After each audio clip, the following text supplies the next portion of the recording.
self-respect never to bow down, never to surrender to this kind of terrorism. And we are going to continue. If they continue, we will continue. If they will let things alone, we will let things alone. Because we have, as I said, a very clear focus on our own development. I think I'll leave it there, not because I have no more to say, there's plenty to say, but I would rather respond to your questions, and my colleagues are also ready to add their words to these remarks of mine when you have questions for them. All right. The floor is yours. We have questions that have been submitted in advance. Yeah. And if the audience has more, they can pass them forward as well. Sure. You'll pass the questions forward. Right. Okay. So one question that we've gotten from several members of the press is why the name Operation Sindoor? Right. If you could just briefly address that for those who are not familiar. Right. Well, Operation Sindoor, actually, I thought was a brilliantly chosen name. The Sindoor, in case some Americans obviously don't know about this, is a vermilion mark that is applied to the center of the forehead of married women in the Hindu tradition. It's widely practiced. Some non-Hindus do it too, but more for decorative purposes. But strictly speaking, the Sindoor is applied at the time of the marriage ceremony and is worn every day thereafter by married women. So we were very conscious that these brutal terrorists, who, by the way, shot men in front of their wives and children, but spared the women. And when the one wife screamed out, "Kill me too," she was told, "No, you go back and tell them what we've done." That was why the women were spared. It was horrendous, horrendous act. But that Sindoor had essentially been wiped off the foreheads of 26 Indian women, or 26, I was going to say Hindu women, but one of them actually was a Christian. But the Sindoor had been wiped off the rest by these terrorist actions. And so we wanted, first of all, to avenge that act of wiping off the Sindoor. But secondly, it's no accident that the color of the Sindoor is that bright vermilion red, which is not far from the color of blood. And in many ways, there is a Hindi expression that the khoon ka badla khoon, here Sindoor ka badla khoon hoga, that is blood in response to what they've done to the Sindoor. All right, Ambassador Sandhu, there's a question for you. Given your experience in Washington, how would you assess the U.S. administration's current position on the India-Pakistan standoff? Has there been a shift in tone or a policy from previous administrations? So, I would give three aspects which the American policy and larger population needs to keep in mind. First is the terrorist attack. As our leader just mentioned, that this was a thought out, a focused operation, essentially on the terrorists and terrorist strike. Kindly look at all those terrorists and terrorist organizations. Are they friends of the United States? And what kind of poison they spread about the United States? Number two, there is a very clear strategic geopolitical angle there. I think one of the biggest neighbors of India is very much involved. And I think that has a certain clarity in the United States. I'm sure you understand who I am, what I'm meaning. The third part, I would say, especially to the audience in the United States, is the democratic angle, the democracy. You know what kind of elections were held, the threats which the army in Pakistan has been facing. And in order to surmount those, this is being utilized, ranks are being given, other challenges, especially the democracy part, is being put behind. So I think any American policy framer, when he looks at these three aspects, I think the choice is very clear. And do keep in mind that these are the same terrorists who have threatened the United States in the past, and you have just witnessed terrorism here and can do it in the future too. So actually, India is fighting the battle on behalf of the world, especially the United States too. Daniel, if I may come in? Sure. I said to Dr. Tharoor that being in America is my alma mater. So I had the opportunity to live here, study here, not just get my degree in business management, but I'm also a student of American music, American culture. And in addition to the shared values points that Ambassador Sandhu spoke about, we share democratic values, pluralistic values. I think there are other fundamentals based on which this relationship between India and the US is completely transformed. We both understand cross-border terrorism very well. We understand Pakistan-sponsored terrorism extremely well. Broadening the scope of cooperation in that area is extremely critical. That has been growing in the last few years and few decades. And that's why, to Dr. Tharoor's point, we received a very, very warm welcome on Capitol Hill. Congressmen, senators chairing the House Foreign Relations Committee, people associated with the Senate Foreign Relations Committee, the India caucus issued unequivocal, unconditional statements in support of India and condemning Pakistan. But there's also culture and people, and that relationship has also been strengthened considerably in the last 10 or 15 years. And the most critical is in the area of trade and investments. We're hopeful that a bilateral trade agreement will be concluded between both countries very soon. And I think both countries, after COVID, have begun to relook at and rethink their supply chains, look at reshoring jobs to America, to India. Both have an America first, India first policy, bring employment opportunities back to our countries. So I think the basis today of that relationship is largely in the realm of trade and investment. Okay. And I'd like to, Poonam, just quote a statistic because I think it's important for the American media to take that to the American people. Not only are Indian investments in America growing rapidly, but American investments in India have also delivered massive results to investors back home. Few examples of that: a company like Blackstone, which has deployed about $50 billion in India's real estate. Today, the second largest real estate market for Blackstone outside of America is India. They plan to double that investment in a few years. Companies like BlackRock, companies like Brookfield own primary and secondary instruments to the tune of $15 to $30 billion. So it's a very critical partnership that is based on economic cooperation and on mutual investments. Okay, so since we're talking about trade, just yesterday, Secretary Letnick said that the Trump administration is upset with some of India's policy, including purchasing arms from the Russians. Do you think Trump has a different view of the Indo-US trade relationship than his predecessors? You want to go for that? Yeah.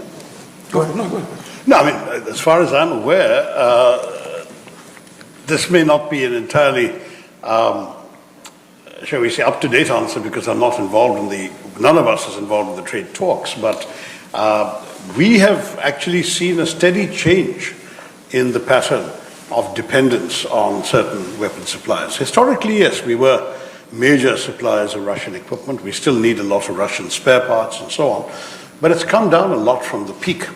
The comparison I would give you is Pakistan, where 81% of their weapon systems and imports are from China. We don't have that kind of dependence. We've diversified. We have American weaponry. We're very much in the market for more. Whatever the Americans are prepared to discuss with us and sell us, we certainly hope will move forward. We've got French weapons. We have French aircraft.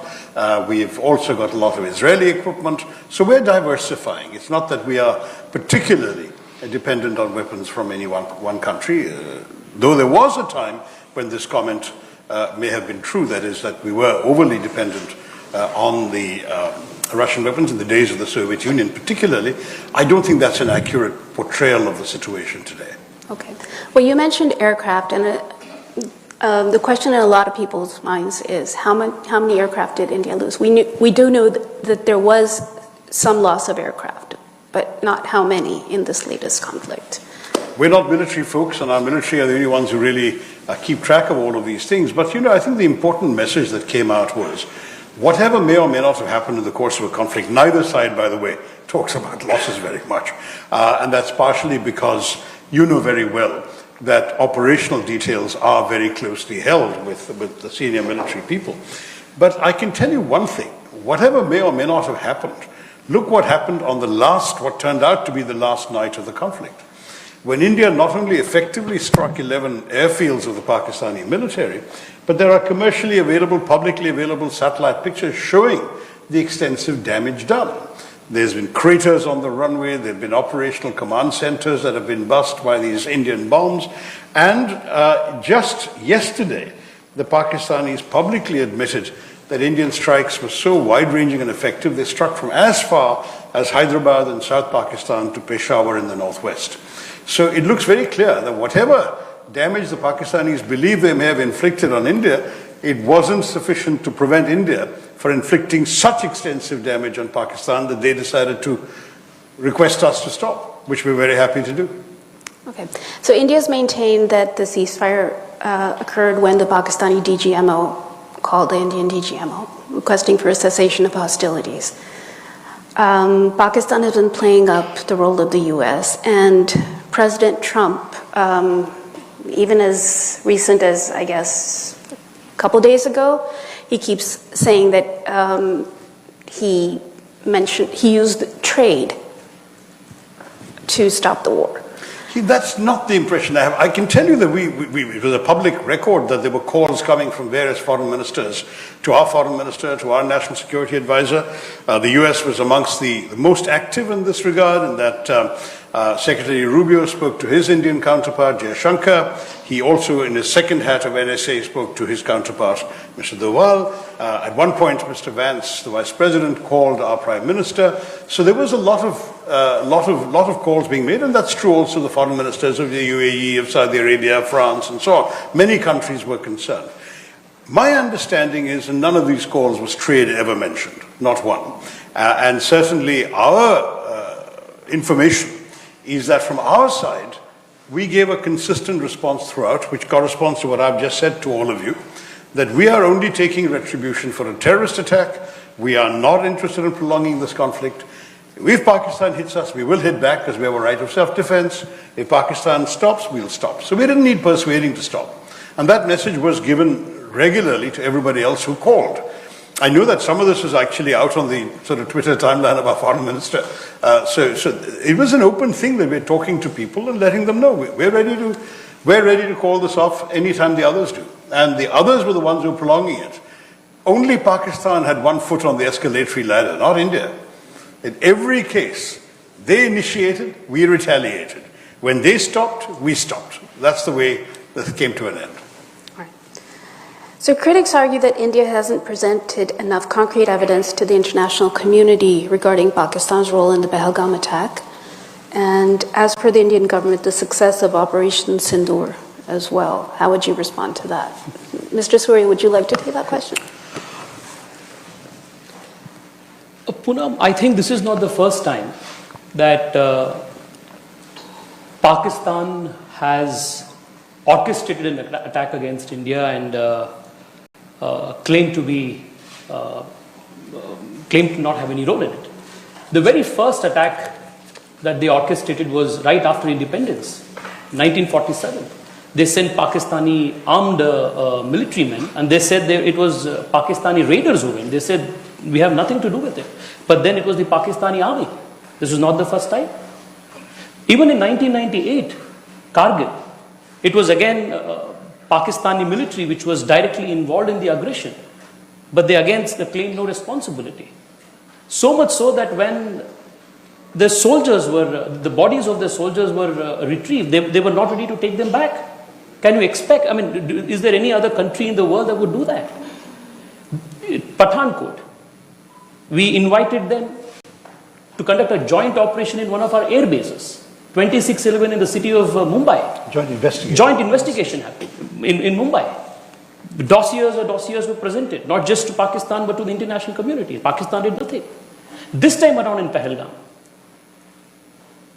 within about 30-40 minutes after the attack, a front called the Resistance Front claimed credit for orchestrating this attack.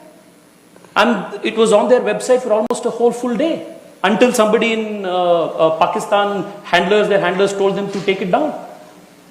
And it was in the United Nations Security Assembly, Security Council, when the press statement was to be released. It was Pakistan, and it was at the support of China that it was removed, the reference to TRF.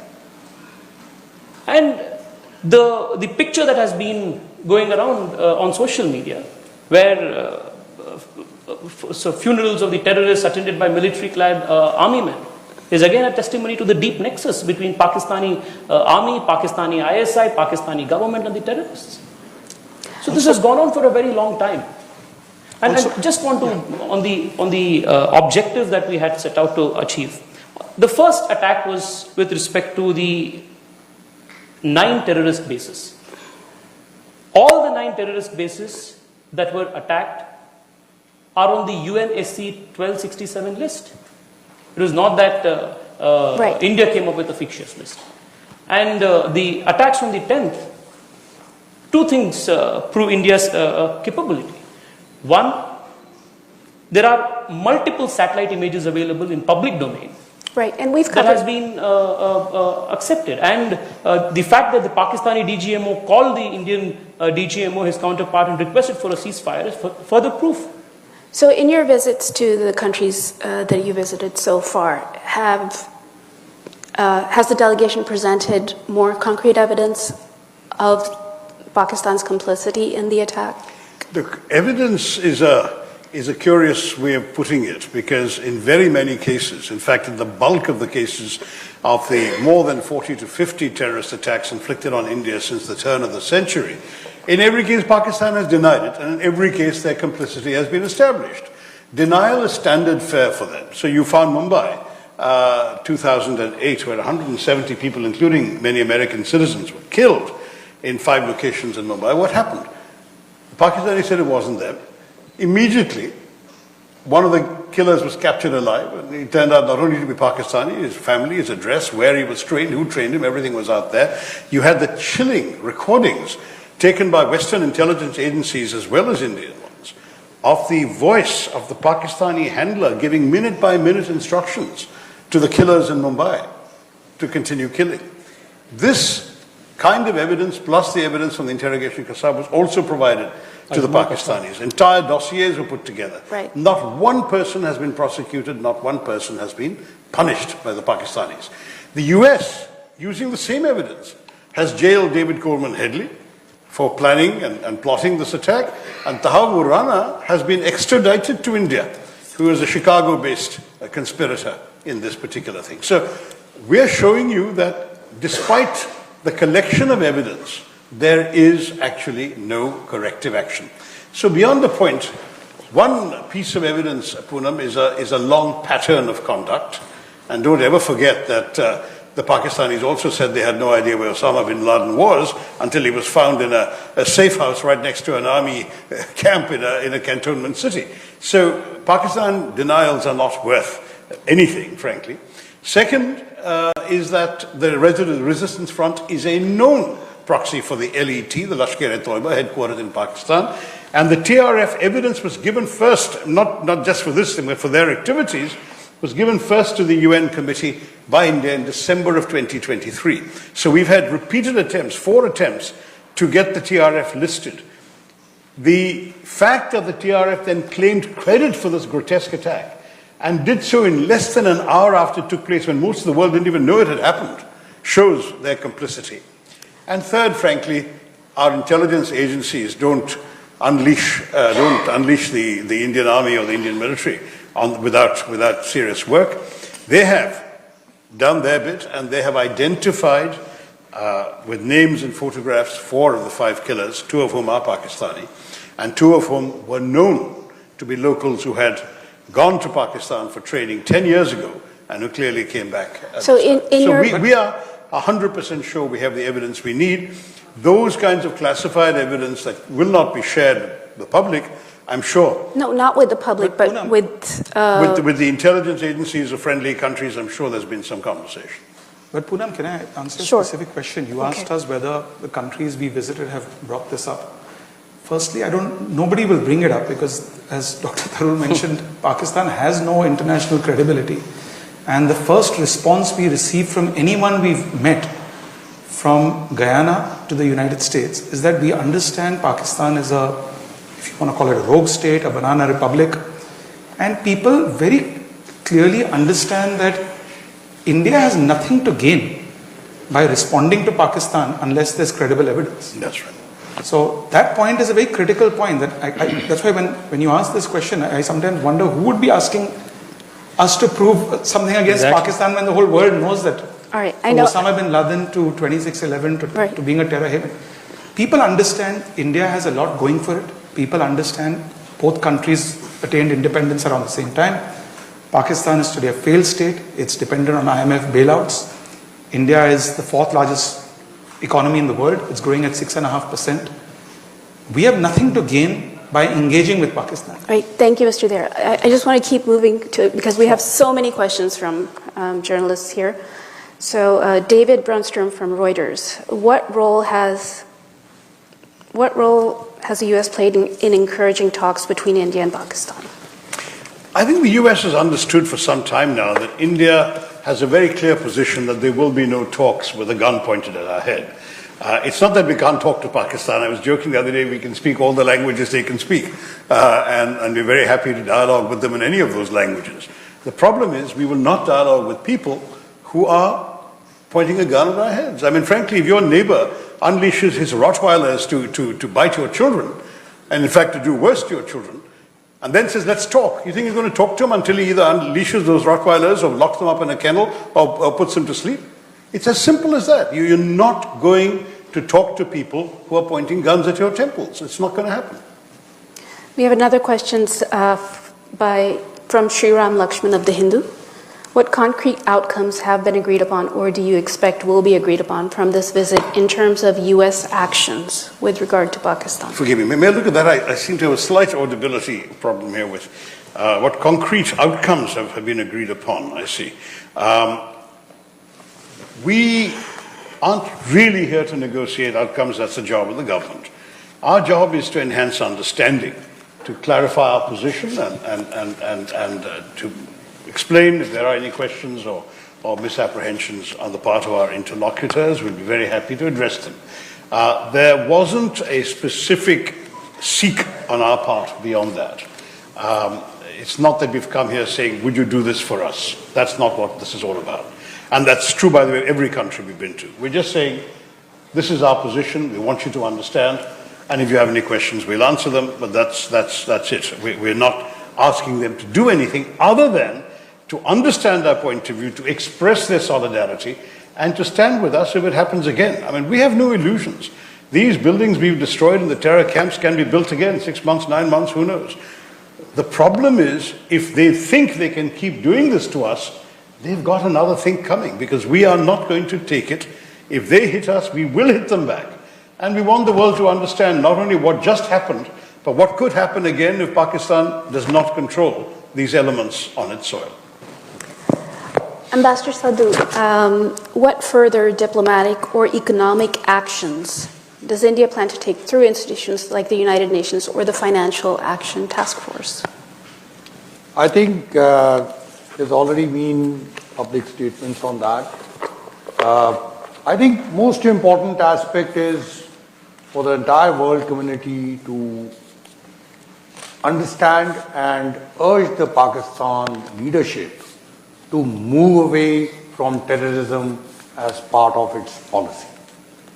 Whatever actions need to be taken or convincing needs to be done by whoever is speaking to the leadership, since you have a parliamentary delegation from there, or whatever parliament is there, I think that needs to be told to them that it is time to come back to the Committee of Nations and look at the relationship between the United States and India. It has transformed into a partnership. You talk about healthcare, affordable healthcare. India plays an important role. Go to the CVS pharmacy and you will see. Talk about the energy partnership, talk about IT, digital, the new emerging technologies, education. You know that the 300,000 Indian students who are here, who are 2/3 of them in STEM areas, they bring value and competitive edge to United States. That's the kind of country and participation and the relationship that is. I think everybody needs to urge the Pakistan government to move towards that, not towards using terrorists and terrorism. We're also very happy, I think, all of us as a delegation, that the Axiom space shuttle, which will be going to the International Space Station, Yes. the second in command, the pilot, is an Indian Air Force pilot. And to Mr. Sandhu's point, that's what we want to export.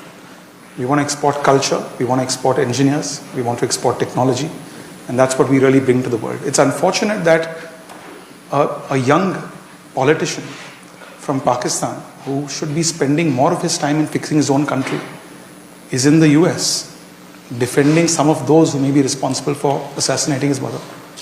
So that's the reality and that's the difference. We have, sorry. Yeah, no, I just wanted to add something to the previous question. You keep talking, and we hear this a lot from people who are well-meaning. And why don't you talk to the Pakistan? Who do we talk to? See, it's not that we haven't tried this before. We've talked to them many times. And there was a period between 2003 and 2008 where we were talking both publicly, privately, and through a famous back channel, famous later, between a special envoy of the Prime Minister of India and the general running Pakistan, General Musharraf. With all of this, in 2008, we had a very, very pro-peace government in Pakistan, led by President Zardari. His foreign minister, Shah Mahmood Qureshi, was in Delhi to sign a generously liberalized visa agreement with India when the terrorists struck in 26/11. So we're discovering the people we talk to are either unable or unwilling to control the elements who are hurting us. So if you have talking to a civilian government, and the civilian government doesn't even know that the military is up to sending and dispatching terrorists across the border to kill us, who do we talk to? Why should we talk? Okay. Our next question is from Paul Beckett, who's a National Press Club member, and he spent a decade as the Wall Street Journal's South Asia Bureau Chief and Asia Editor. He's asked, how much was India's military response designed to send a message to China, which supports Pakistan, about the capabilities of the Indian military? What was India's? How much was India's military response designed to send a message to China, which supports Pakistan? I wouldn't speculate on the intentions. Our response was to hit the enemy that was hitting us, which happened to be Pakistan. The fact that they were using Chinese weapons and we were bypassing some of the Chinese radar defenses and the famous sort of Chinese network system, where apparently the Chinese system is that they lock into the other side's aircraft. The radar immediately sends a signal to the plane that sends an immediate launch instruction to the missile. It all comes, and that's supposed to be the great sort of Chinese kill chain we read about in the newspapers. So I don't think that when India decided to bypass some of those threats and hit the airfields it did on the 9th, 10th night, I don't think they were worrying about who gets the message. They want to make sure that the Pakistanis got the message and they got the rough end of what we were sending them, which they did. And frankly, I think many of us feel very proud of our defense forces for having done this. I think those whose job it is to study comparative weapon systems, which is not our preoccupation, they can draw conclusions for themselves. But I do believe that what happened on the night of the 9th, 10th speaks for itself, and even more so, the immediate reaction of the Pakistanis the next morning to call off the conflict also speaks very vividly for itself, and maybe that's the message the Chinese will have to look at. But I don't want to speculate about China. Also, not to forget how the stock market performed. All right. So a lot of people that I talk to who don't know much about India and Pakistan, but they do know that both are nuclear armed. There's fear in a lot of people that, India and Pakistan tensions flare up regularly. They're both armed nuclear nations. So how seriously is the threat of nuclear engagement being taken, and what steps are being pursued to ensure such a scenario is avoided? Okay, first of all, as I say, don't talk about tensions between India and Pakistan. Frankly, we have no tension. ओहो, light चली गई। पहले पुरानी machine बंद हो जाती और फिर मच्छर की वजह से बच्चा उठ जाता। लेकिन अब ये परेशानी नहीं। पुराने गुड नाइट के मुकाबले नया गुड नाइट बना है ऐसे एडवांस्ड फॉर्मूला से जो चले बिजली जाने के 2 घंटे बाद तक। नया good night liquid. Dismantle their terror infrastructure, right? So please don't.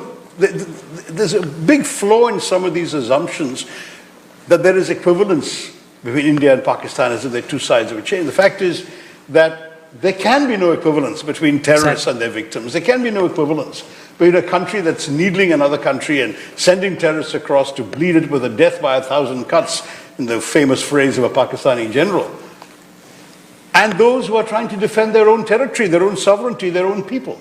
There is no equivalence.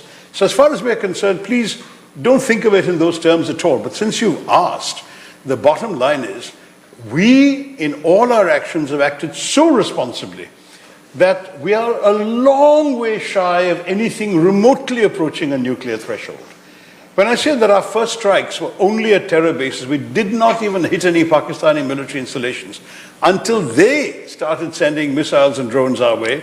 That's when we responded. Till then, we didn't. So we are not doing, and look, you've seen a Russia-Ukraine war. One of the countries is a nuclear weapon. They've been fighting for 2.5 years.